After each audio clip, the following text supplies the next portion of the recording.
All right, as a quick reminder, I have the lecture channel open on Discord. If you have questions, feel free to hit me up there. We have our wonderful TAs who moderate that chat. They'll be able to answer your questions, even if I don't answer them during lecture. Or do the old-fashioned, just raise your hand, and I can call on you. So we're coming towards the end, or actually we're at the end, of Learning Objective 1. Today's the last LO1 lecture. Which means lab next week you have your quiz and interview, your first quiz and interview. So I want to talk about that a little bit before we get into some new content. So on the syllabus, we have all 4 learning objectives, and I broke these into the read, write, and explain portions of the learning objective. I do take this seriously. What's up here is what you're going to be tested on. So if you ever have a question, if you ever say, what's going to be on the quiz next week? It's this right here. That's what's going to be on the quiz next week. You're going to be given multiple programs. You're going to be given the code for these programs. And you're going to be asked to trace through how the program executes with a focus on stack memory.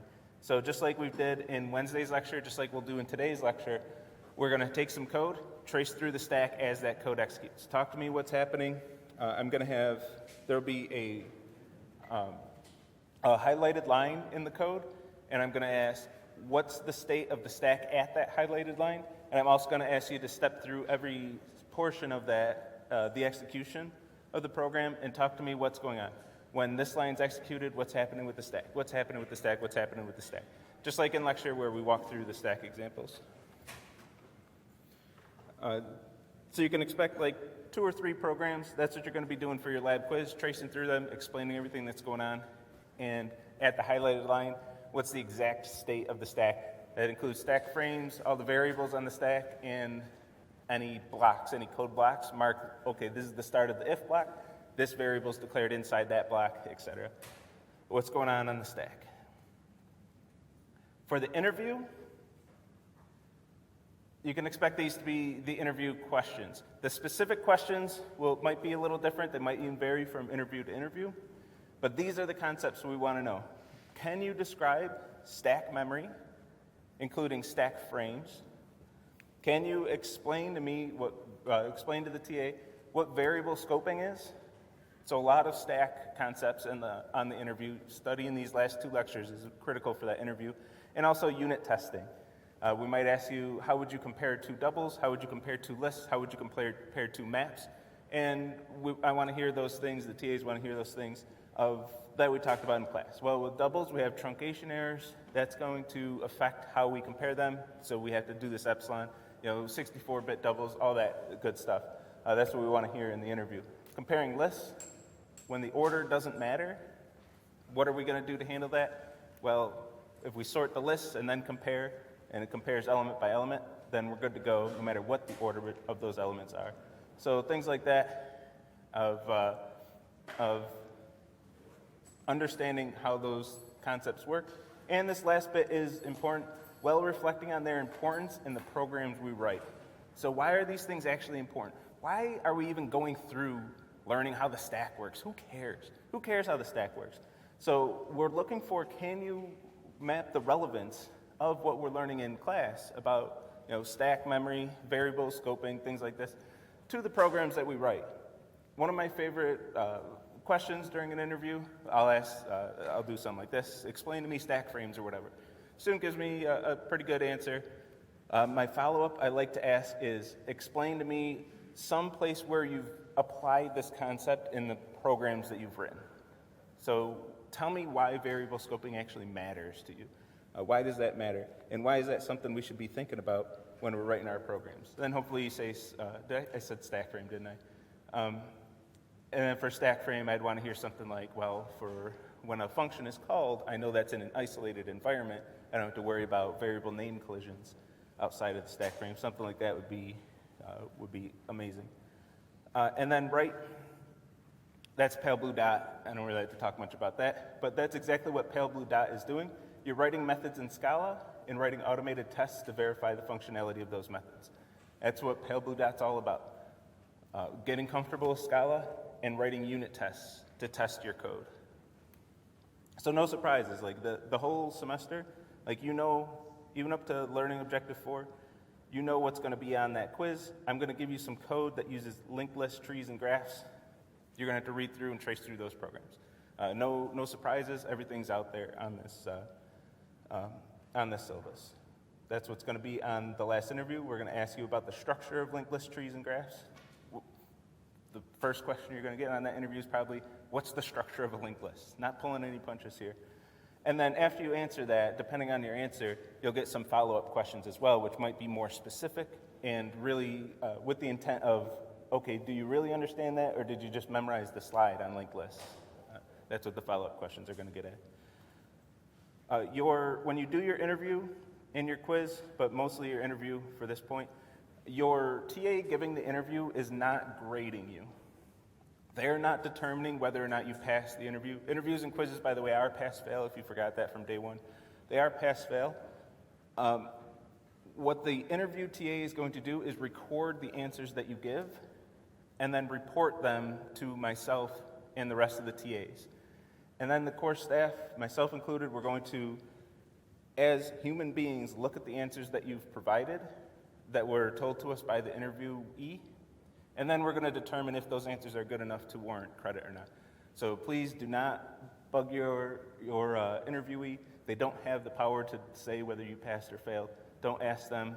They don't know, and they're all well-trained on this. They should not answer your question. So, I mean, go ahead and test them. You can ask, did I pass or not? They should give you some really vague kind of politician-sounding answer. They shouldn't tell you anything, because they don't know. And I don't want somebody saying, well, you failed, and then, well, you actually passed, or even worse, well, you passed. They say you passed, but you actually failed. We don't want that. They're not making that determination.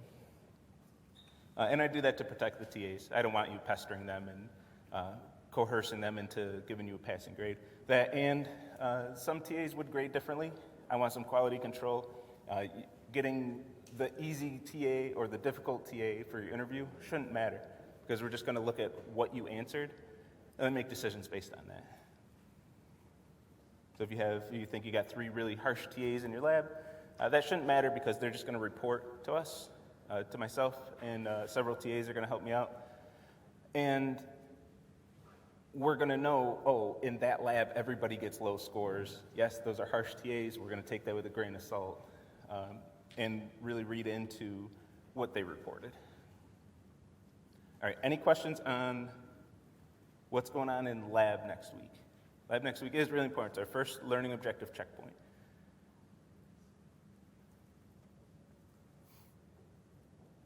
What's up, Dragos?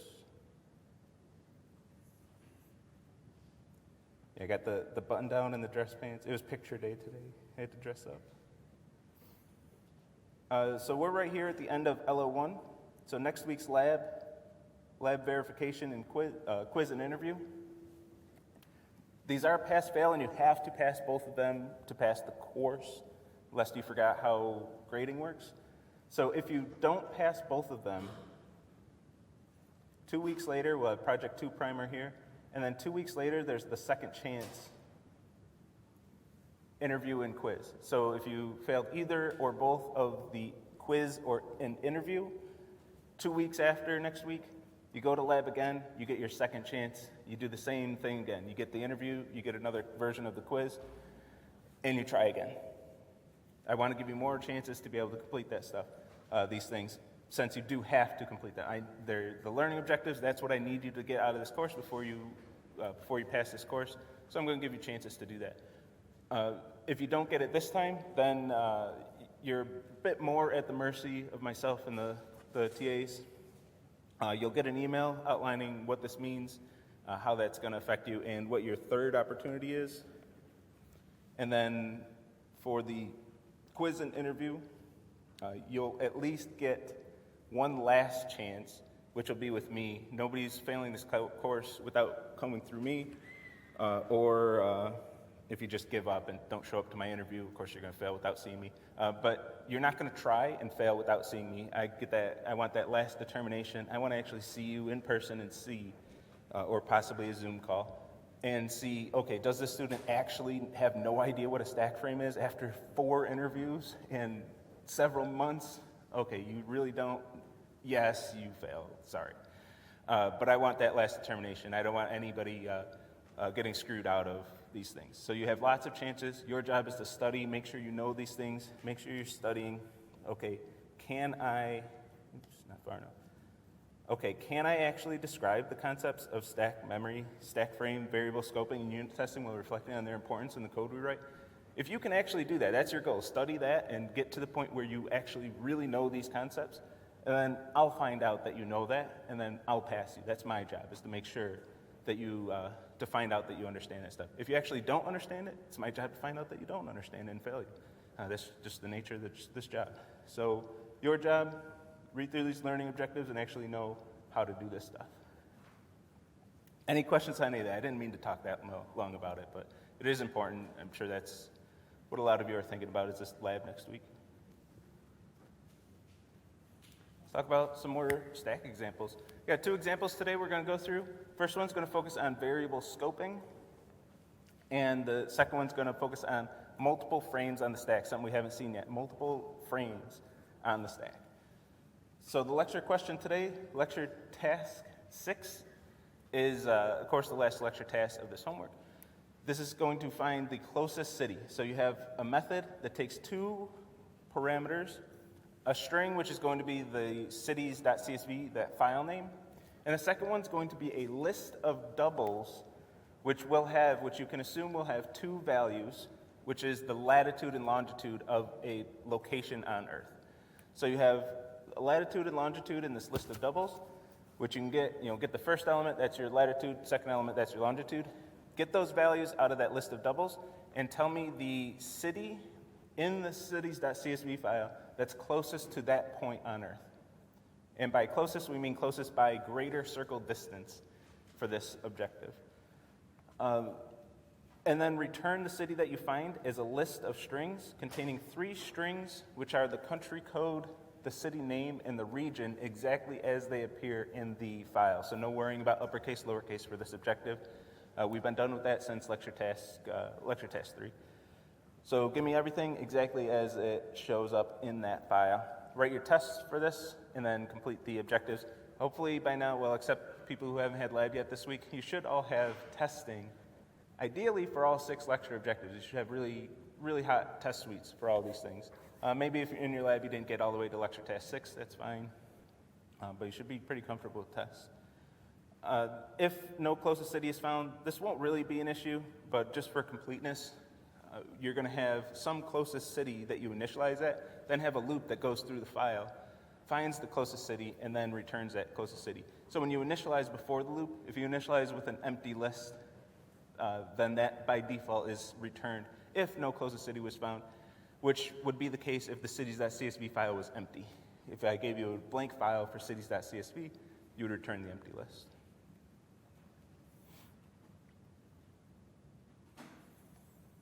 There's, I might as well mention this since I got the question quite a few times. There's an incorrect solution that uses L2 distance. It says uses L2.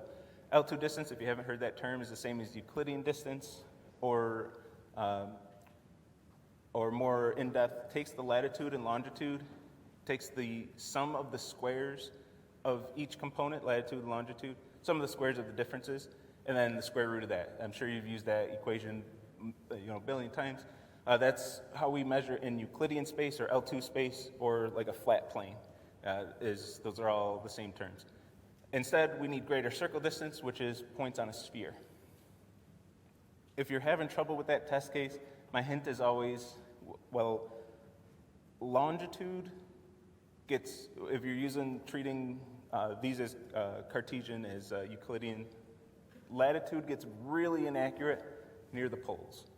When your latitude lines are really close together, and you could take, if you're right at the north or south pole, and you take one step, you might go, 30 degrees in longitude, but you didn't actually travel that far. So that's where you want to have your test cases for that L2 distance one. Get something really up north in Canada or Russia, or really down south, the tip of Africa, the tip of South America. Get some location down there, and that'll get rid of that incorrect solution real quick. If you have things near the equator, L2 distance is going to be a pretty good approximation near the equator, or even fairly far away from the equator. Get closer to the poles, L2 distance is garbage.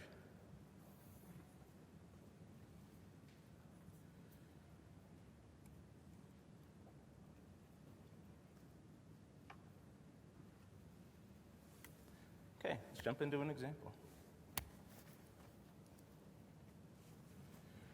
So this is the first example we want to look at. It's a beautiful method, right? All it does is subtract two numbers. Not super interesting, but we're going to use a really convoluted Rube Goldberg-like implementation of subtract. So, and the reason I do this is subtract. We all know what this method is going to do. We know what it's going to output. You can write test cases or take my word for it that this does what it's supposed to do. But I want to trace through the program with a focus on variable scoping to figure out how this abomination actually does return x minus y. So let's trace through this and look at what's happening on the stack and on the heap. There's one thing I want to mention right off the bat. This is negative. This is a method that I wrote. You have to trust me that it does what it does. You don't have to. But that this does what it does. It just returns true if the value is positive or 0, and false if the value is negative. The implementation for is negative, the reason you don't have to trust me, and a few other methods are in the examples repo. You can check them out in the variable scoping example. And I recommend after today's lecture, or during it if you want to do it that way, is look through those other examples, and without running them first, trace through them and trace through the stack and what's going on the stack and how the variable scoping is working in those examples, and just see if you can trace through those. It's good practice for your quiz next week. If you can trace through those programs, you're probably doing pretty good. You're probably going to be doing okay next week. So is negative is in there. Subtract, I have multiply. Permutations, I think I put in there, and factorial. So just a couple math ones where you know what the expected outcome is going to be, and you can trace through to figure out how the hell they actually work. Because I made them all convoluted like this to test the variable scoping understanding. Okay, so let's get into this program. We're going to start with the main method with the command line arguments on the top of the stack. We're going to create a few variables, values in this case, put them on the stack. Nothing new, we saw that Wednesday. Create a value named x with the value 5, and this will be an int. We could annotate this. I didn't want to clutter up the slide too much, but we can annotate this that its type is int, that value 5. Well, it's a value, so it always has to store exactly 5, but it always has to store an int as well. Same with y, create a value y with the value 3 on the stack. We hit our first method call, subtract. So we're going to put a frame on the stack for this method call, and then add the parameters to the stack with values equal to the arguments. So we have x, which resolves to 5, that's what's on the stack, y, which resolves to 3 on the stack, and then those are passed to this x and y, the parameters, which are created inside this new stack frame. We're going to have a new value x and a new value y, where x is equal to this x, which resolved to 5, y is equal to this y, which resolved to 3. So we have already 2 x's and 2 y's on the stack, but they're in different stack frames, so a stack frame is completely isolated. This is a completely isolated environment. So we're not too worried about these duplicate variables. We're inside a different frame, so no worries, we're okay with that. Then we're going to create a variable z, put that on the stack with a value 5, x.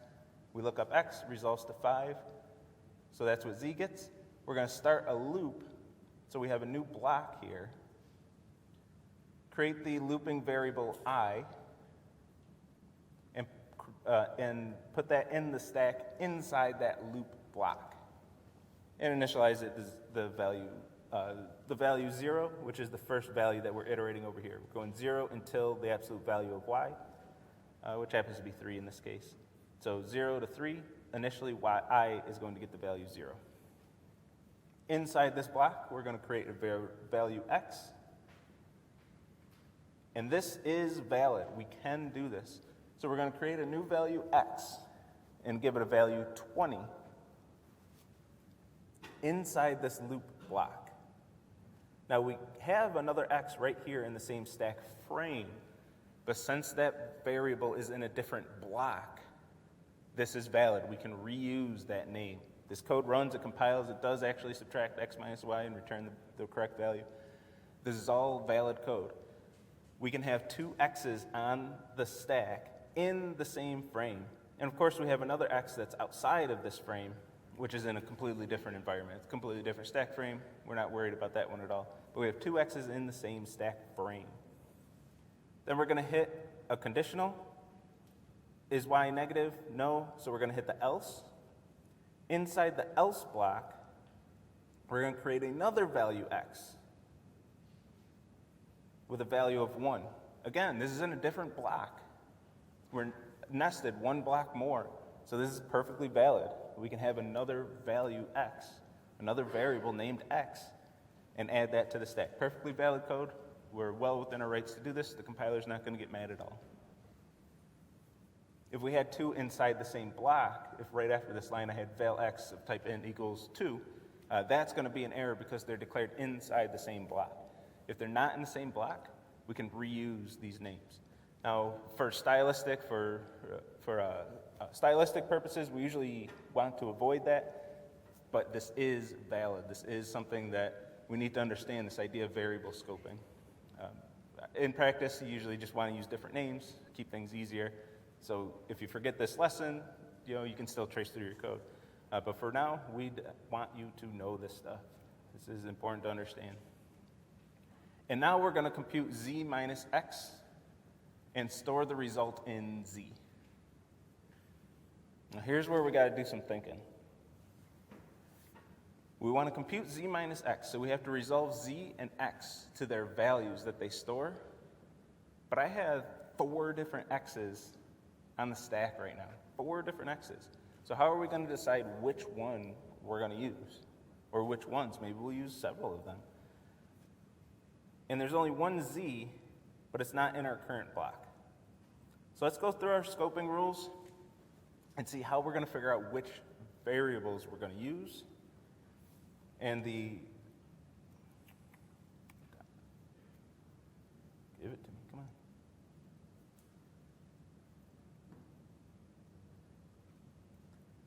This thing's lagging. So let's start with x. Let's start with x. 4 different x's. How we're going to find the x we're going to use is we're going to start in the block that we're currently executing code within. So we're in this block right now, which is whatever block is at the bottom of the stack, at the bottom visually, or the top if you want to use stack terminology. That's the one we're going to start looking in. We're going to search inside this block for a value or variable named x. And here we're going to find one, so that's going to be good. We're going to just call off our search. If we don't find one, we're just going to keep expanding our search. We'll start here, we'll expand, Here we found a variable named x inside this block, so that's the one we're going to use. We're never even going to consider this x, and this x we can't even reach because it's in a different stack frame. So we're not even going to consider these other x's. We're going to use this x right here. So this x, Mac? No, I don't want any of that. This x right here is going to evaluate to 1. So this 20 here, we're never going to look at that. I hard-coded a 20, but I was careful to make sure that's not used because, of course, we don't want to hard-code anything for the subtraction. So that's the one we're going to use is x equals 1. And now we need to look up z. We're going to do the same thing. We're going to look inside this block for a variable named z, and we don't find one. So we're going to expand our search. Let's look in the next block. Let's look in this block and see if we find a z. No, we don't. So we're going to keep expanding our search. We're going to look in the stack frame. We've ran out of blocks. Our next block is the stack frame itself and look for a z. And here, yes, we do finally find a z. Good, because that was our last chance. If we don't find the variable inside the stack frame, then we're done. It's a compiler error. The compiler is going to yell at us, and it's never going to run our code. So we did find a z inside the stack frame, and that's the one we're going to use. So z is going to be 5, and x is going to be 1. So 5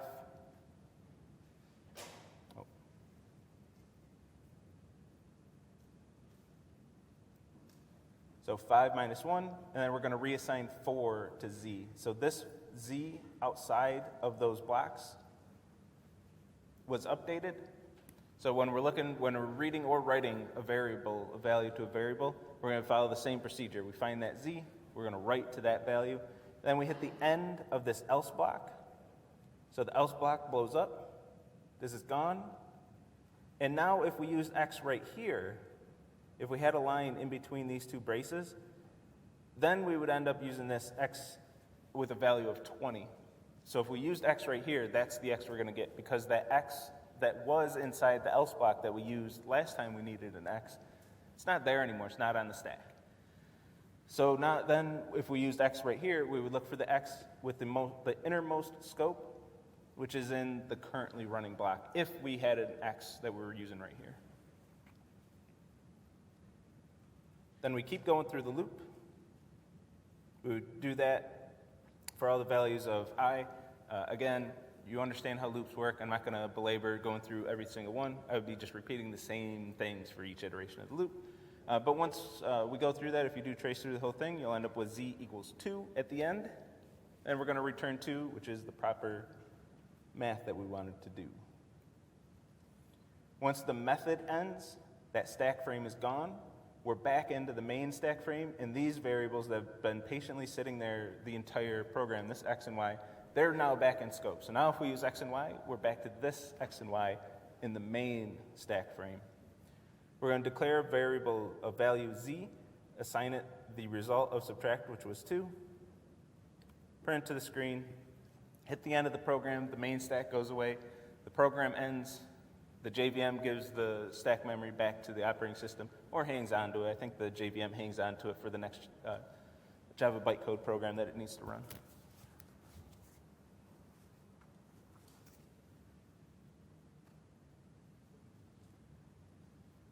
And that's that example. Any questions on this one? There's a decent amount going on. Any questions, especially about the variable scoping? That's the new concept we're learning, of course, which you've probably known intuitively in 115, but now we're really explaining how that works, why that's the case. Well, it's because these blocks and scoping and stack frames and stack. Any questions about any of that new content? I see there's questions in chat, but I also see Nicholas has it covered. So I assume there's no open questions there.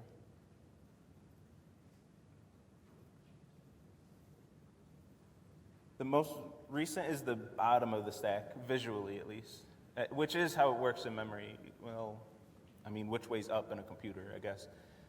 I don't know. But it's increasing memory addresses, so we usually write it that way, from top to bottom. That's how we're going to use our memory, just visually. We could flip this upside down, but commonly, I don't know. Whenever I've seen stack examples, they go from top to bottom, so I do the same thing. So when you're in 220, it's the same way. You're going to see visually the same way. But if I say top of the stack, I mean visually the bottom.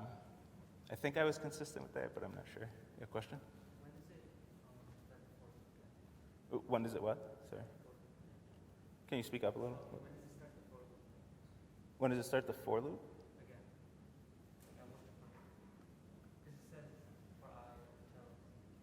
Oh, so yeah, when we hit so I skipped the last steps there, but when we hit the end of the for loop right here, I is going to be assigned the next value in this, which will be 1, and then go through the whole thing again.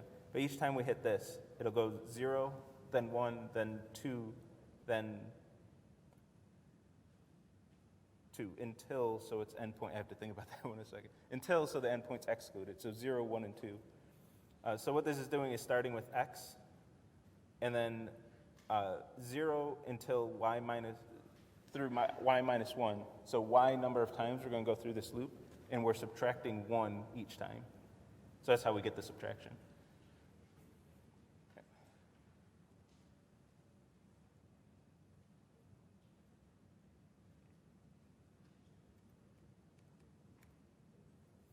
All right. Any other questions, or are we moving on?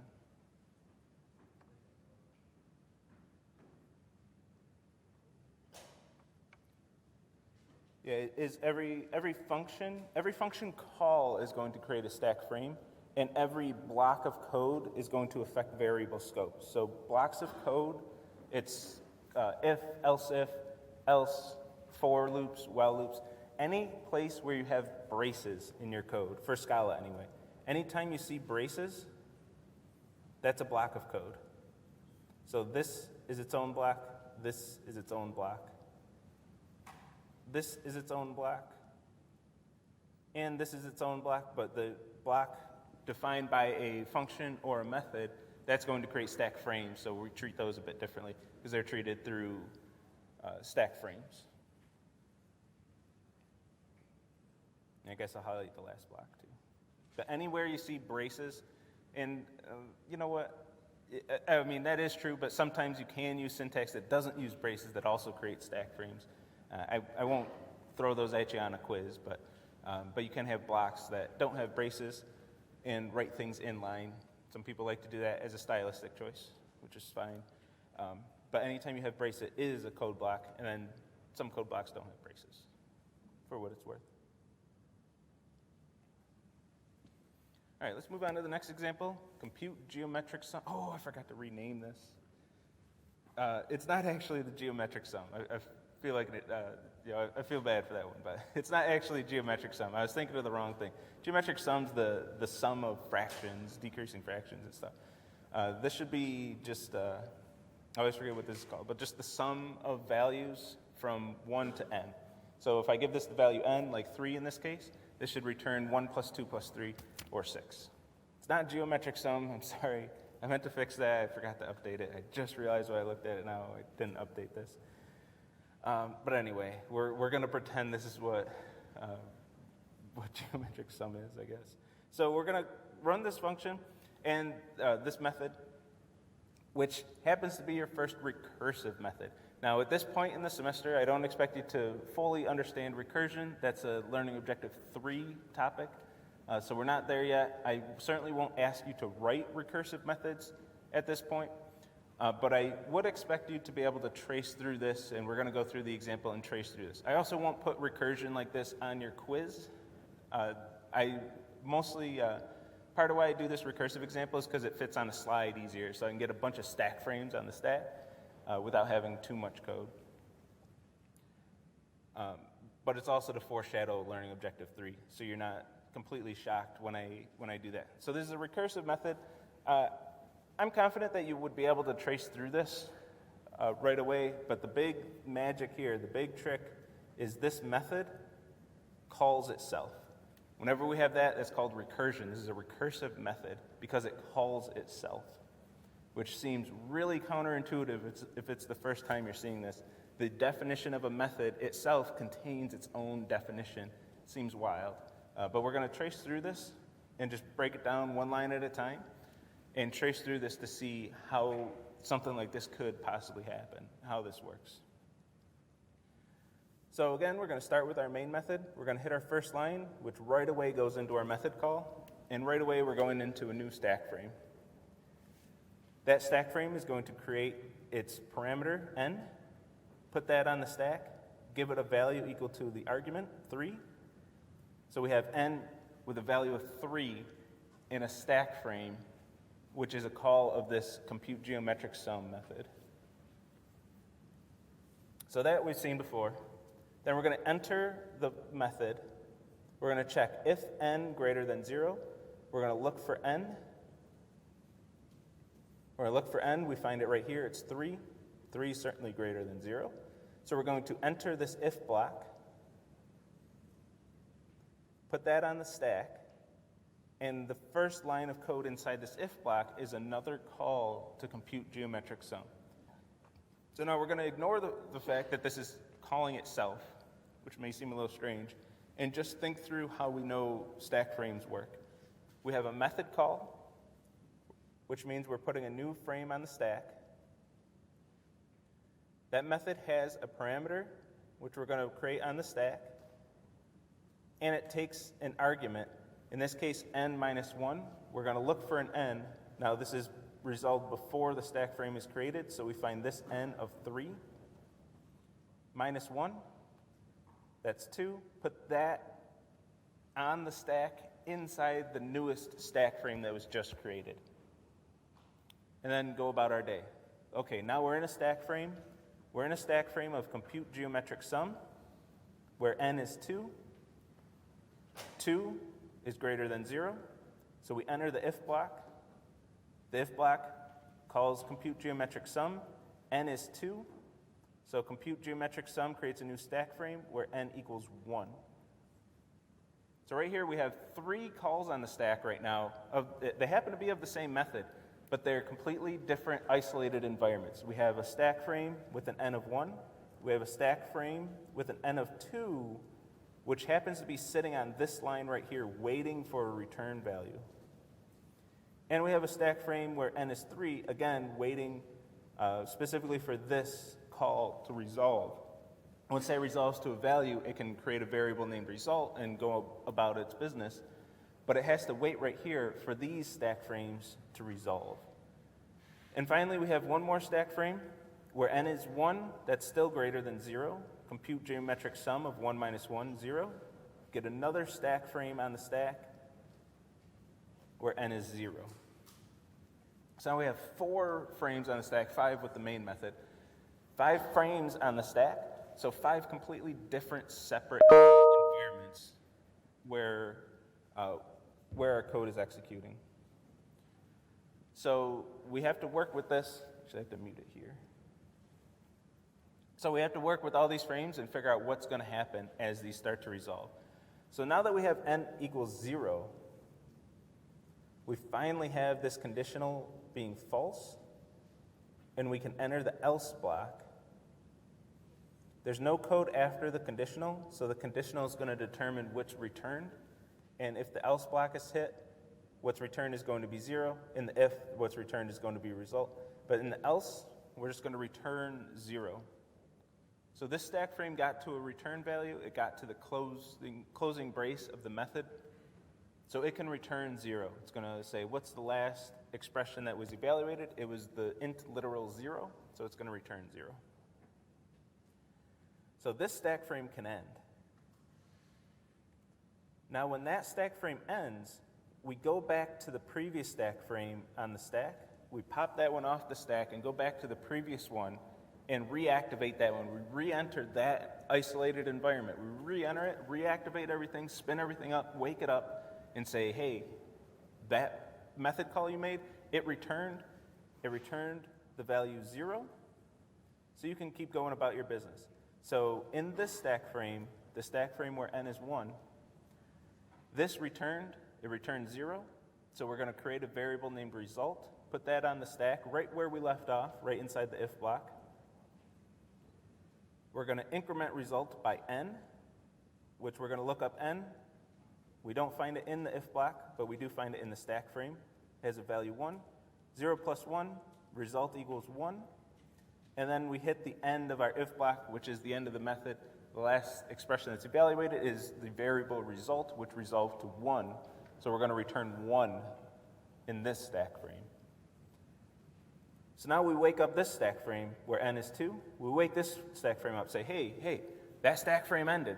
You called compute geometric sum with an input of 1. We got your answer. Your answer is 1. So this resolved to 1, and this stack frame can keep going, keep processing its execution, create its variable named result, assign it the value 1, which is the return value of compute geometric sum of 1.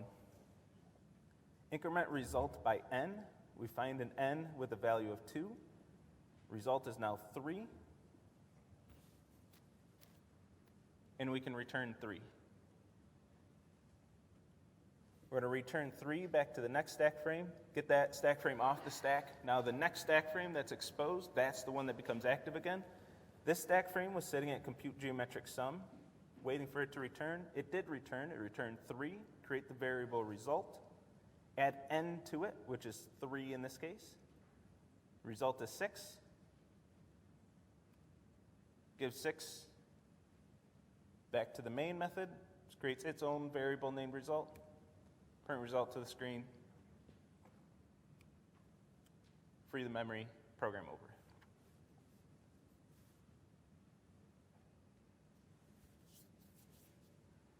All right, any questions on that? I feel like I went pretty quick through the middle part there. I'm going to catch up on chat if there's something open.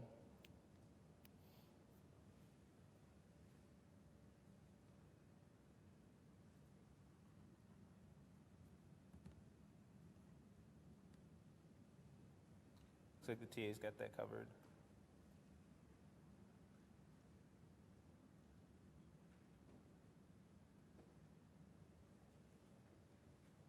All right, let that settle for a bit. I want to take this example and modify it a little and ask, what if this were our code? The one big thing that I'm doing is getting rid of my conditional, where I said if n greater than 0, make the recursive call, else return 0. I'm going to get rid of that and run this as our code. So let's jump right to the point where the conditional actually affected something, where n equals 0. Instead of ending and just returning 0, we're going to make a call of n minus 1 and add that to the stack. That's going to make a call of n of negative 2 and put that on the stack. That's going to make a call of n equals negative 3 and put that on the stack. And we're going to keep adding new frames to the stack with new variables named n with some value. We're just going to start chewing up stack memory and burning through it by adding potentially infinite number of stack frames to the stack. There's no way for this one to end. We're going to get what's called an infinite recursion.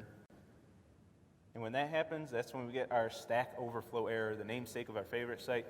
Stack overflow means you used up all of the memory of the stack. You ran out of stack memory, and the program crashes because you have no more stack memory. The stack memory is fixed. When you start the program, you get a fixed amount of stack memory. If you use it all up, you get a stack overflow. This isn't something we should actively worry about. Stack memory is pretty huge. You get a lot of memory. Unless you do something really crazy, like what we call infinite recursion here. If you do something like that, you can run out of stack memory, but in normal operation, you're calling a whole bunch of methods and putting a lot of methods on the stack. You usually have nothing to worry about with this. Infinite recursion, though, you're going to see stack overflows, especially when we hit learning objective 3 and you're writing recursive methods.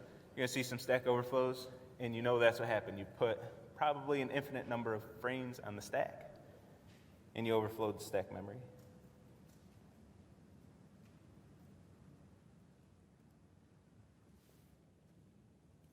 All right, let's head over to IntelliJ and take a look at some of this in practice. And I want to hit the stack overflow example. So I want to show lots of debugger examples. I'll get as many as I can fit into these lectures. But a quick reminder on how we use the debugger. We're going to click over right by the line numbers to set what's called a breakpoint. Wherever you set that breakpoint, when you run the debugger, your program's going to stop right there and show you a lot of information about the program. So I'm going to set a breakpoint right on the first line of main because I want it to stop right away so I can see all the information in the debugger. When you go to run your program, use this bug symbol for the debugger instead of run, and that's going to run your program in the debugger. I highly recommend, I want to show a bunch of examples because I highly recommend using the debugger. It can save you hours, even days, weeks of your time throughout your whole career, certainly. But it can save you a lot of time if you're getting savvy with the debugger. And also for the quiz next week, I'll give you a program, show me what's happening on the stack. If you want practice with this, take any example in this repo or write your own examples. Run the debugger. The debugger is going to show you exactly what's happening on the stack. It's going to show you exactly what you want to know for your quiz. So right here, last time I showed the debugger, I didn't talk about this side pane. This side pane is going to show us all of the frames on the stack. Which is something very handy for us to see. Right now, we only have one frame on the stack, the main stack frame. This one is always there. You can safely ignore that. It's some overhead. To be honest, I don't know what it means. But it's kind of grayed out like that to show us that that's something internal to Scala. It's not something we need to worry about with our program. So our program starts. We have command line args, which is empty, on the stack. And then we can hit this button to step through one line of code in this program. So the first thing it's going to do is step into this compute geometric sum method call. And then we can see that that created a new frame on the stack with a value of n equal to 3, with our hard-coded 3 right here. So now we're inside this method, and I have this set up to do infinite recursion to get our stack overflow. We have n equals 3. The first thing that's going to do is create a new stack frame with n equals 2, which will create a new stack frame with n equals 1, which will create a new stack frame with n equals 0, and so on and so forth. When we're doing this in the debugger, we can go back to any one of these stack frames and see what the state of everything is inside those stack frames. So we can see that the main method is still waiting on its first line, on line number 18 here. It's sitting there waiting for that method call to resolve. Compute geometric sum, the first one with an n of 3, is sitting right here waiting for compute geometric sum to resolve. This one's n of 2 waiting for compute geometric sum to resolve, et cetera, et cetera, et cetera, all the way down to -3. And if we keep clicking, we're going to keep going through the debugger. If you get in a spot like this where you're clicking, and it's just getting, kind of boring, what you can do is click this one or whatever. You can click this resume program, and that's going to keep your program going, run your program again until another breakpoint is hit, which we know isn't going to happen here. But I'm going to resume that.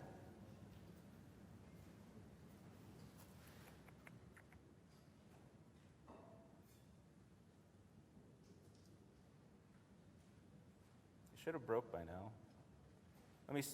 Oh, there it goes. And then we get our stack overflow error, and we can see how many frames were put on the stack before it overflowed.